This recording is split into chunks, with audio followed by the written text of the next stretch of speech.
Hi,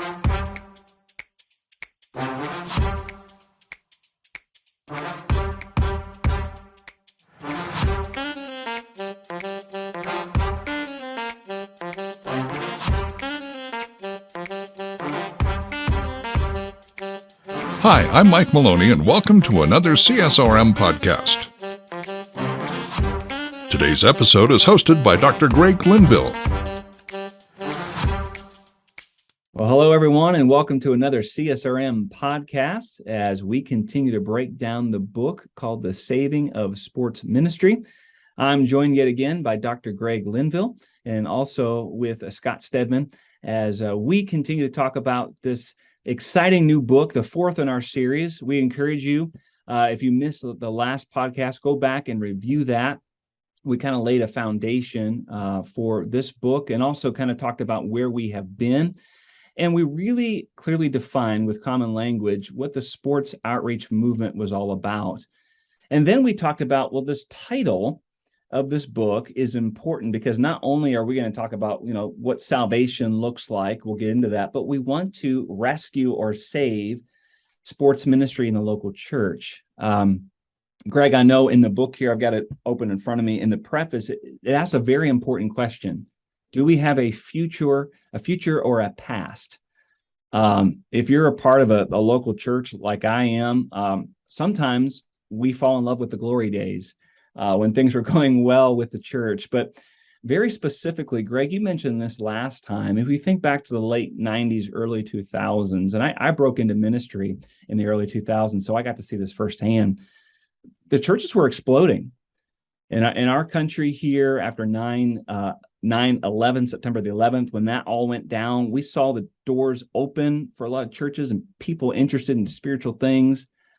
Sports outreach at that point in time was something that a lot of churches were adding, a church staff position, more programming. The church I was a part of added summer camps. Even if you had a limited building, gym, that sort of thing, we got to see people connect with a sports ministry. And we saw people come to Christ. But then we have to think about, okay, so what has happened the last 20-some years? Well, the numbers aren't great. The numbers aren't great for churches as a whole, but also very specifically the sports outreach movement within the local church context. A lot of churches have maybe gotten rid of their sports ministry programming. Maybe their gym is no longer a gym. Maybe it's a fellowship hall. Maybe it's storage. Maybe it has turned into a worship venue. And so, Greg, as we think about a past or a future, why do you think this is such a pivotal question for churches and sports ministers to be asking at this point in time? Well, hopefully we do have both. We have a past and we do have a future, but we can learn from the past about how the future needs to go. And I'm going to go way back in time for a lot of people, go back to the 1840s. And when it started to become muscular Christianity, you can talk to a number of people today, they've never even heard that term, but muscular Christianity from the 1820s up to about the 1920s was pretty well known. But it's not now. And it's because it didn't adapt, it didn't adjust. And we now are in this sports outreach era. And if we don't adjust, it's going to be a thing of the past as well. And so it's the right question. It's why this book was written, and it's got the background of all of that. Now, we said last time that there are churches that are saying it's not working, and that's why they are doing the things you just described. There's less sports ministers, there's less sports ministry. But I think a lot of it has to do with the fact that we don't understand soteriology. And I can hear my friends and brothers out there, sisters out there, they're saying, oh, come on, Doc, here we go again. Here's another Greek word. Yes, there is another Greek word. It's really important. And it has something that we've got to catch hold of here. So what is it? Soteriology helps us understand what success is. What are we really trying to accomplish? And unfortunately, we go by numbers. Now, numbers are important, but if that's our only criteria, then we've got to reevaluate. I want to take us back, and the third chapter helps us with a biblically based approach to this. And it takes the Great Commission and breaks it down. Scott, what's the main thing of the Great Commission? What do people mostly say in your mind? The Great Commission to go and make disciples. Go, right? Mm-hmm. Everybody say we got to go and do this, okay? But either one of you, how do we do that? What's the Great Commission say? It says, go and make disciples of all the nations, baptizing them in the name of the Father, the Son, and the Holy Spirit, teaching them all I have commanded, and surely I'm with you always to the end of the age. Yeah. We get to go. Yeah. And we think we're going to go make disciples, but we conveniently forget the baptism part of it, and we conveniently forget the all that I commanded you. Yeah. Mm-hmm. And if we were to return to that in and of itself, we would start to see some dramatic things occur. For instance, if I know that I'm running my adult men's basketball league, or I'm organizing my women's fitness class, or the co-ed volleyball league, and I know that in order to be successful, that these people need to be baptized and need to be taught all that Jesus commanded, then I'm going to start to design something much different than just raise your hand today. I'm going to do more than just count conversions. I'm going to develop disciples. And so what we've got to do is figure out step by step how we make those disciples. I never will forget that when in the church that I was doing this, and that there were people who 5 years before were far from Jesus in the church, but were now standing in front of the church being baptized. The people that had saw that happen, the local church missionaries, and by the way, none of our coaches are called volunteers, they're called local church missionaries. When they saw that, they said, this really works. And then, in order to be baptized, you had to commit to showing up every week at a Bible study, at a adult Bible fellowship, at a Sunday school class, at a men's group, something. And if I am the local church guy and I know that that's what's got to happen, I'm going to radically change what I do to ensure that that's happening. And so we then have to change in the local church. And I think everybody in the sports outreach community, whether they're parachurch, paraministry, what we call paraministry, or they're camping, or they're chaplaincies, they have to answer this question. What are they doing to get these people rooted into a local church where they can be baptized and discipled so that they become those disciples? Now, the last time I know, this is where I'm at with the help of a good friend of mine, Tim Conrad. There are 50 commandments that Jesus gave in the Gospels. How are we doing, sports ministers? Have we taught them one? They're not a disciple until we have taught them all that Jesus taught. How does that radically change what we do? That's soteriology. Now, you don't have to do all of that to necessarily be saved, but it's a result of being saved. And unless that progression is continuing, we have to question whether or not somebody really is saved. I'll let you guys follow up. I'm speaking heresy here to some people. Yeah, I think it's, there's something that was said not only on this, what we're talking about now, but even the last podcast, where the idea of just seeing the growth of sports ministry within the local churches. And I can vaguely remember playing church softball like in the mid 90s, and how we would have people who didn't attend church be part of our team. And it seemed like kind of the stipulation was, if you want to play, we want you to play with us. If you want to play, at the same time, you need to come to church. But it was only for during the softball season. So when softball season was over, I never saw these people again until next. And so it kind of goes back to that idea where even just that model in the early to mid 90s, hey, we got people coming who are not unchurched that are coming playing church softball and they're attending church services with us. But there was no discipleship happening at all. And then once that season was done, they were gone too. Yeah, I think it's a common problem, not only at the sports ministry level, which makes a lot of sense, because you're going to offer things that are very non-threatening to non-believers, or what we like to call not yet believers. Yeah. Because that's our hope, right? And so you're gonna actually engage the community if you do it right. And a lot of ministries struggle with that because it's so building centric, right? You got to come to the building for this thing and be a part of this. And sports outreach allows people, yes, to come to your building, but also for you to send people out.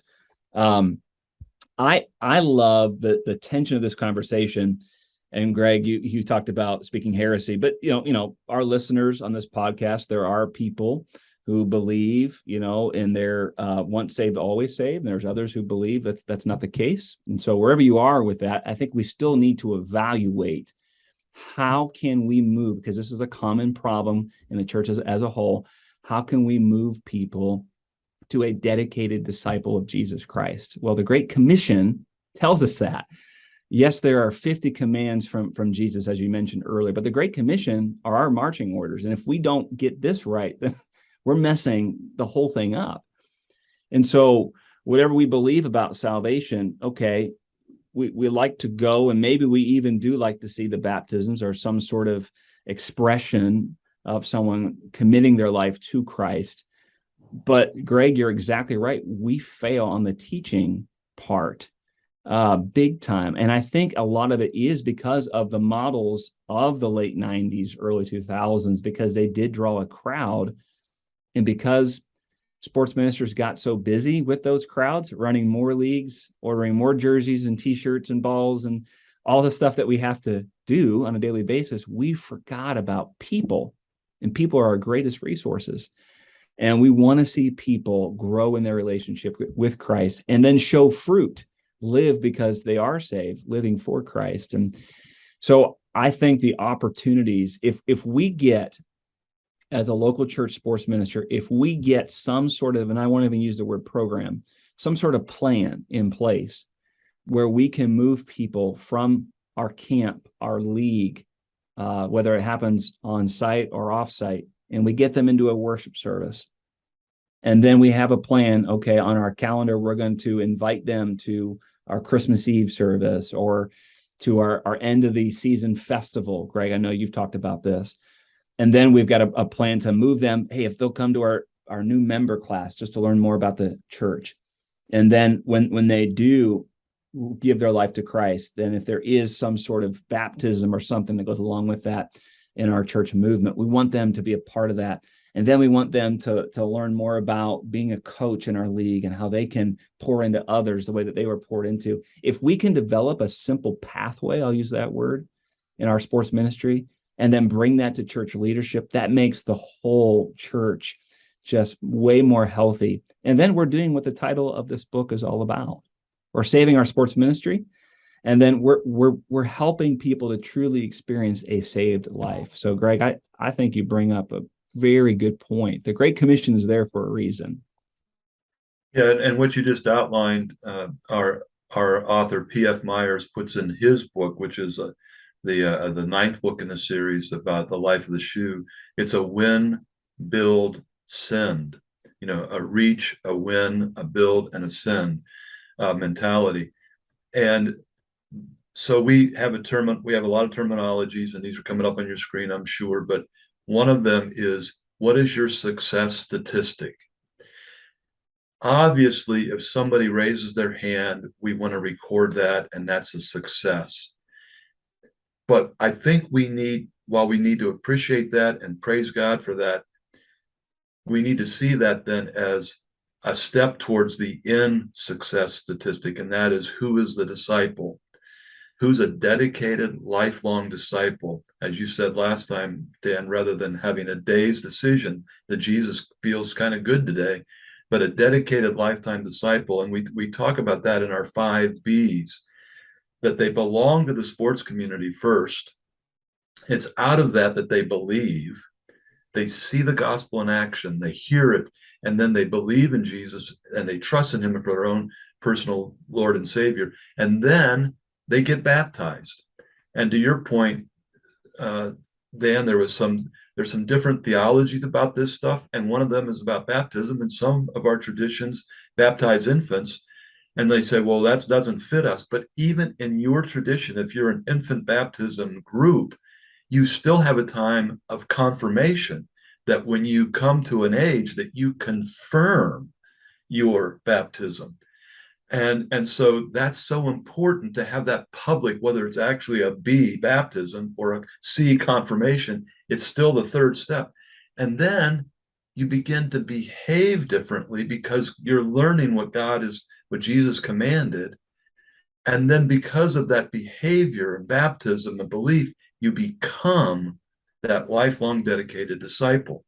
And that's how we need to change our success statistic from somebody who just raised a hand, somebody who got baptized, somebody who, to finally get, they're behaving and becoming daily more of the disciple they need to be. That's where we are in this. And so let's root it back now, as we I know it's probably about time, Dan, you're going to say we're out of time, that's rooted back, that for the local church sports ministry, which really is that's our target audience, even though we embrace all of our brothers and sisters in the greater sports outreach community. I think we have to ask ourselves corporately, but also individually, have we gone in decline? Are our numbers less? It may not just be about this, it may be that we're not doing sport well, but are we in decline?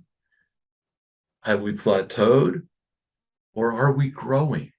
Are we pushing out there? And if we're not pushing it out there, we're at least plateaued, if not in decline. And every local church sports rec fitness minister needs to ask themselves this question every year. Am I in decline? Are we in decline? Are we plateaued? Or are we really pushing the envelope? That's the reason for this book. And Greg, I think when I look at the life and ministry of Jesus, I mean, he was the master at asking questions. Even when people tried to trap him, he put it back on them and made them answer his own questions. And so I think as a minister, we should be asking questions like this about our church, about our leagues, especially when it deals with this topic here. And so, Greg, you beat me to it, but we are out of time. We're wrapping up here. I can't encourage you enough. Buy this book, The Saving of Sports Ministry. You can get that through our website, csrm.org. We encourage you on whatever platform you're watching this podcast or listening to it to share it with others. I mentioned this at the end of our last podcast, but we encourage our sports ministers to gather with other sports ministers or like-minded people. It could be some of your local missionaries or volunteers, if you use that term. We don't use that term, but you understand what I'm saying. Gather with your coaches, listen to these podcasts, read these books. We have what are called roundtables, and we want to see these replicated. So maybe wherever you live, you think, hey, I would like to organize a book conversation roundtable over lunch. Well, you're going to eat anyway. Gather other like-minded people, listen to this podcast, discuss this book, And then we will help you get that roundtable established through CSRM. So don't be afraid to reach out to any one of us here on this podcast or go to our website. We want to see people asking the right questions, making sure that they don't just stop at a certain level and see people not fully engaged with Jesus and his church.